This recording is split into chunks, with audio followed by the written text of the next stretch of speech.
ठीक है भाई। देखिए, मैं जब 2020 में सांसद बना तो उसी समय मैंने ब्रांड को सांसद ग्राम जो होता है, जो गोद लेना पड़ता है, उसमें ले लिया था।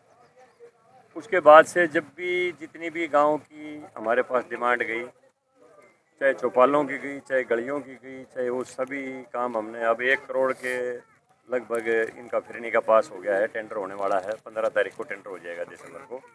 और फिर इसका फिरनी का काम तकरीबन 1 करोड़ की लागत से शुरू हो जाएगा।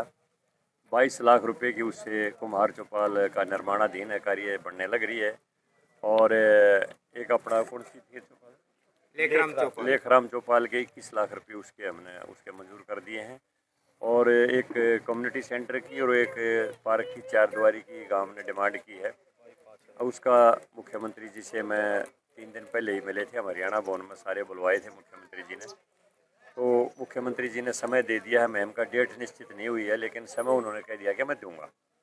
जितने भी गाँव के विकास कार्य बाकी हैं वो नोट करके, चाहे वो खेतों के रास्ते पक्के उनके हैं, चाहे गांव के अपने रास्ते हैं, वो सीएम अनाउंसमेंट के माध्यम से करवा के हम सारे गाँव के कंप्लीट करवा देंगे। मुख्यमंत्री मनोहर लाल जी ने भी पैसा देने में कोई कमी नहीं छोड़ी थी। और आज नायब सरकार है, नायब सिंह सैनी ने भी सबका साथ, सबका विकास, सबका सम्मान के साथ ही हमारी सरकार चलती है। जहाँ तक मेरा ताल्लुकात है, ये महम चौबीसी को बहुत बड़ी सौगात भारत के प्रधानमंत्री ने दी कि इस इलाके से कभी भी कोई देश आज़ाद होने के बाद सांसद नहीं बन पाया था। भारत की सबसे बड़ी पंचायत अपर हाउस में मुझे भेज के हमारे इलाके के ऊपर भी बहुत बड़ा एहसान प्रधानमंत्री जी ने किया।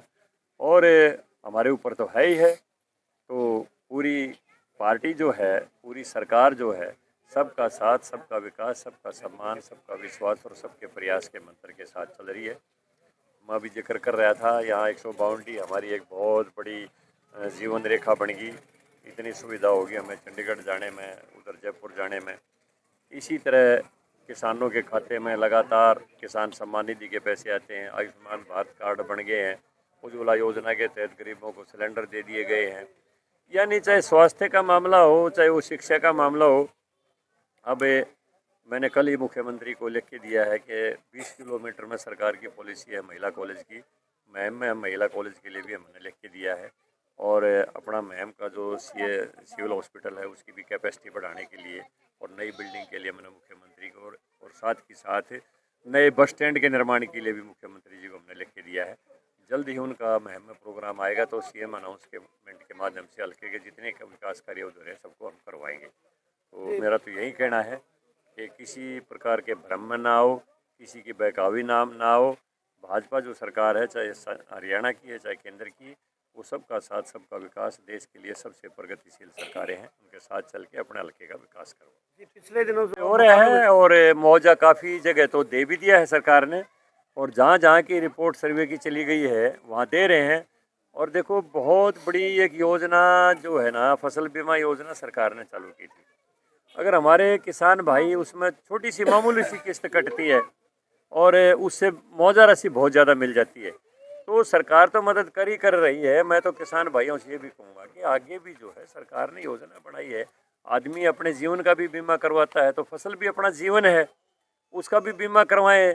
छोटी सी राशि कटती है और उसके माध्यम से अगर कभी प्रकृति कोई आपदा आ जाए, सूखा आ जाए, बाढ़ आ जाए, तो किसान को पूरी जो है ना वो मुआवजा मिल जाता है। तो उस फसल बीमा योजना को भी अपनाएं। और जो जिसके पास नहीं भी उस योजना का लाभ हो सका, वो पूरा सर्वे कर रहा है। डीसी से हमारी बात होती रहती है। तकरीबन पानी तो उतार दिया और थोड़ा बहुत कहीं कहीं टुकड़ों में रह रही है। तकरीबन बिजाई भी होगी है। काफ़ी जगह मैंने आने के बाद, जैसे ग्राउंड में हमने तकरीबन 8 करोड़ की लागत से अंडरग्राउंड पाइप दबवा दिए थे। ग्राउंड और भराने का बहुत बड़ा झगड़ा रहता था। अजायब का भराने का बहुत झगड़ा रहता था। तो अजायब में हमने 8 करोड़ की लागत से पाइप दबवा दिए। अब वो जितना भी बाढ़ का पानी है वो अपना बड़ी नहर के अंदर चला जाता है, उसमें डाल देते हैं, आगे सिंचाई के लिए काम आ जाता है। तो भराण का अजायब का झगड़ा समाप्त हो गया। वहाँ भी बिजाई होगी, यहाँ भी बिजाई होगी। किसी जगह बाढ़ फ्लड ने कोई नुकसान नहीं पहुँचाया। कुछ क्योंकि हमारी कई टेल हैं जो मोड़ आबड़ छप्परू साइड से जो आती हैं, वो हमारी बनिया के क्षेत्र में आके टेल ख़त्म हुए हैं। उधर से जो किसान उसमें पानी डाल देते हैं तो वो सारा पानी टेल पर आकर हमारे 3 4 5 गांव हैं जिनमें कुछ बड़ा बहन का एरिया है और बाकी बहनें सारी आ जाएँ उसमें तकरीबन। तो बडाली भी, सामण भी, मातो भी, महाराजपुर में भी उनमें इफेक्ट होता है। उसकी भी योजना हम तैयार करवा रहे हैं।